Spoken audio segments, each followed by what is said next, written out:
ہوں. یاد رکھو اگر دولت کے بل پہ انسان کھاتا ہے تو میں نے کروڑپتی لوگوں کو صرف دال روٹی کھاتے دیکھا. پوچھا بھائی جان دال روٹی کیوں کھا رہے ہو کروڑپتی ہونے کے بعد؟ تو کہا مولانا ڈاکٹر نے پرہیز کرنے کے لیے کہا اور اس لیے میں دال روٹی پہ اکتفا کر رہا ہوں. میں نے کہا میرے اللہ کی شان ہے اگر وہ کسی غریب کو قیمتی غذائیں کھلانا چاہے تو وہ کھلاتا ہے, اور کسی کروڑپتی کو جس کا بینک بیلنس اربوں خربوں میں ہو اگر اس کو نہ کھلانا چاہے تو ڈاکٹر کا بہانہ بنا کر انسان دال روٹی کھاتا نظر آتا ہے. تو اب یاد رکھنا دولت کے بل پر اچھے کھانے نہیں کھاتے بلکہ خدا کے فضل سے اچھے کھانے کھاتے ہو. اب مجھے بتاؤ اللہ اکبر, جو خدا اچھا پہنا رہا ہے, جو اچھا کھلا رہا ہے, جو سکون کی نیند دے رہا ہے, معلوم ہے تمہیں اللہ اکبر کروڑوں روپے خرچ کر کے بھی تم سکون کی نیند نہیں خرید سکتے. اگر دولت کو سب کچھ سمجھتے ہو, اپنے بازو کی کمائی کو سب کچھ سمجھتے ہو تو سن لو دولت کے بلبوتے پر نرم گدے تو خرید سکتے ہو, دولت کے بلبوتے پر سکون کی نیند نہیں خرید سکتے. جا کر کے دیکھو بڑے بڑے لیڈروں کی زندگی, بڑے بڑے کروڑپتیوں کی زندگی, نیند کی 4 گولیاں کھاتے ہیں پھر بھی ان کو سکون کی نیند نہیں آتی. 4 باڈی گارڈ سرانے اور پیتانے کھڑے رہتے ہیں پھر بھی ان کو سکون کی نیند نہیں آتی. میں پوچھنا چاہتا ہوں اللہ کی نعمتوں کو جھٹلانے والوں فَبِأَيِّ آلَاءِ رَبِّكُمَا تُكَذِّبَانِ, اے جن و انس اللہ کی کون کون سی نعمت کو جھٹلاؤ گے؟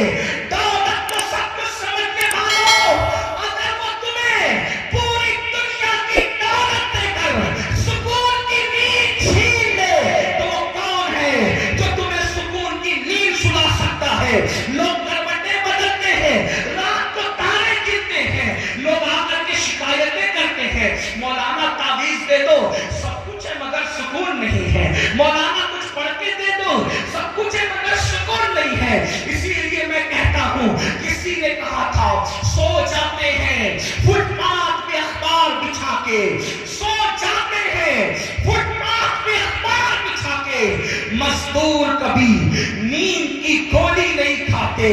اللہ اکبر, فقیر سوچ رہا ہے کاش مرسیڈیز کاریں میرے پاس ہوتی, اور امیر سوچ رہا ہے یہ فٹ پاتھ پر جتنی سکون کی نیند سو رہا ہے کاش کیسی سکون کی نیند میرے پاس ہوتی. لیکن آپ سے پوچھتا ہوں جو اتنا کھلا رہا ہے, جو اس نے طاقت عطا کر رکھی ہے, جو اس نے سکون کی نیند عطا کر رکھی ہے, اس کے لیے وقت نہیں ہے, اس کے لیے ٹائم نہیں ہے. جھوٹے اور مکار دوستوں کو ٹائم دینے والوں اور خدا کے لیے کہتے ہو کہ نماز کے لیے ٹائم نہیں ملتا, عبادت کے لیے ٹائم نہیں ملتا. اللہ اکبر, چلو بھر پانی میں ڈوب کر مرنے کی ضرورت ہے. اگر کوئی ایک گلاس پانی دے تو تھینک یو کہہ کے اس کا شکریہ ادا کرتے ہو, اور جس نے وہ پانی آسمان سے اتارا اس کی عبادت کے لیے ٹائم نہیں, اس کی عبادت کے لیے وقت نہیں. یاد رکھنا بہت دن کا خدا کسی کو مہلت نہیں دیتا.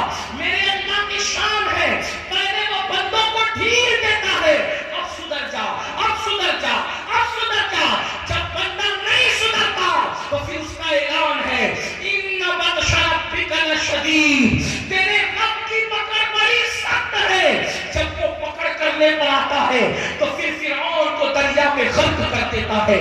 آج تک فرعون کو نہ قبر میسر ہے نہ کفن میسر ہے, ایک میوزیم میں ننگا پڑا ہوا ہے. اللہ قرآن میں کہتا ہے ہم نے فرعون کی لاش کو تمہارے لیے عبرت کا ذریعہ بنا دیا.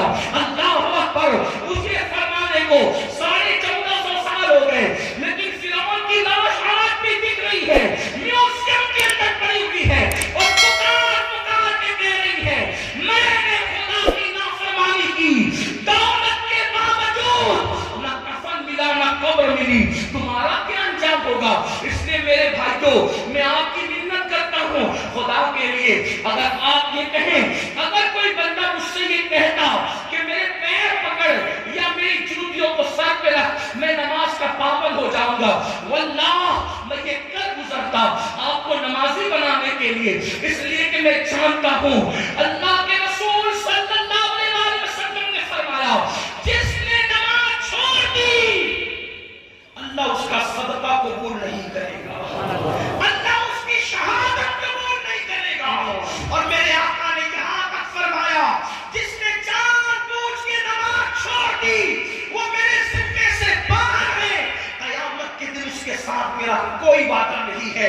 یہ بات آپ یوں ہی نہ سمجھے، میں مثال کے ذریعے سمجھاتا ہوں، مزید روایتیں پیش کر کے، یہ میرے دل کا درد ہے، واللہ میں کوئی خطاب نہیں کر رہا ہوں، نہ میں کوئی خطیب ہوں۔ اے میری قوم کے جوانوں، تمہارے خوبصورت چہرے دیکھ کر مجھے احساس ہوتا ہے اللہ یہ خوبصورت چہرے جب جہنم کے اندر ڈالے جائیں گے ان کا کیا بنے گا، یہ نازک سا وجود ان کا کیا بنے گا۔ اللہ اللہ میرے رسول علیہ السلام کے غلاموں، جانتے ہو قیامت کا دن ہوگا، توجہ سے سننا، قیامت کا دن ہوگا، ایک ماں اپنے بیٹے سے کہے گی مجھے ایک نیکی دے، بیٹا کہے گا تو کون ہے میں نہیں جانتا، اور بیٹا اپنی ماں سے کہے گا امی مجھے ایک نیکی دے، اس دن ماں کہے گی تو کون ہے میں نہیں تجھے جانتی، مجھے نہیں پتا میں نے کسی کو جنم میں دیا تھا یا نہیں دیا تھا۔ وہ دن ایسا ہوگا، قرآن کہتا ہے الأخلاء يومئذ بعضهم لبعض عدو إلا المتقين، سارے تمہارے پکے دوست تمہارے دشمن ہو جائیں گے۔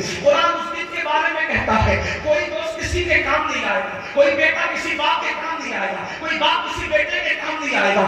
اللہ اکبر، جہاں رشتے خون کے ٹوٹ جائیں گے، رشتے جھوٹے ثابت ہوں گے، کوئی کسی کو نیکی دینے کے لیے تیار نہیں، بیٹا باپ کو نہیں، باپ بیٹے کو نہیں، بھائی بھائی کو نہیں، بہن بھائی کو نہیں، کوئی کسی کا نہیں ہوگا۔ حتیٰ کہ بات آپ کو بتا دوں، یہ میرے علماء موجود ہے، سچے علماء، اگر میں کوئی غلطی کروں تو میری اصلاح کریں گے، حتیٰ کہ بھائی بیٹا باپ نہیں، انبیاء کرام بھی، توجہ دیں، انبیاء کرام بھی آدم سے لے کے عیسیٰ علیہ السلام تک جب کوئی ان کے پاس